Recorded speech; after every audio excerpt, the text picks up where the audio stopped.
My name is Björn, I'm a social entrepreneur. I learned about my own motivation and drive when I went to Nepal. I was just 19, I went to Nepal trying to work as a volunteer, and I lived there for a year together with 9 Nepalese orphans. And that year really changed my life and the way I think about things. And it made me a social entrepreneur, and it made me start my first social business. When I was a kid, I always used to read an author called Astrid Lindgren, and she wrote that when something is wrong, there are certain things you have to do, and otherwise you're not worth anything. If you cannot change what's wrong and not do anything about it, you're not really a human being. And I always felt like when there is something I don't agree with, I want to do something about it. I work to build up companies that is making a difference in the society. I started a recycling company trying to create fair trade and give jobs for women and orphans. But it was especially when I realized my employees couldn't read and write when I was about to sign the employment contract. I created a literacy class where everyone got to learn to read and write. And it cost me just 15 euros a month to teach 15 people to read and write. But it turned out to be the most profitable investment I've ever done.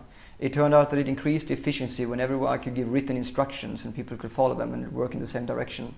And that made me understand that this is the way to build up profitable companies. Outside my office, where I was running an IT company, there was this cleaning lady working in the stairs. She's going around and she's cleaning with a broom or the stairs. She's working for 12 hours a day. She's probably earning no more than 40 euros a month, like most cleaners, working trying to support her children. The problem is that the stair was never clean. So just as much as it is really bad for her, it is inefficient for the company. I thought if we're going to make a change in how we treat laborers, we have to increase the value of their labor. How can we make this woman's work worth more than 40 euros a month? So we started a cleaning company where we bring in modern technology, good machines, efficient chemicals, and especially training and education. We teach our cleaners how to clean, because if you're from the slums, you don't know what clean is. They know how to clean, we teach them that, and then we go out and clean the nice hotels and the banks and the big offices. And what's so interesting is that we also pay our cleaners about twice as much as the competitors, and when they work 6 months in the company, we pay for their children's education. And the interesting thing is that this gives us cleaners that are highly motivated, they're skilled at their work, and they have the right equipment to do it.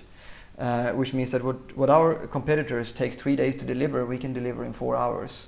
And when we can deliver something 6 times faster, paying our cleaners twice as much is not a problem, it's profitable. It's this concept that I feel is so interesting, because I've used the same concept in other companies that I'm running, finding out how sustainable is profitable. Because I believe that if we're going to make a real change in the world, we have to change how business is done.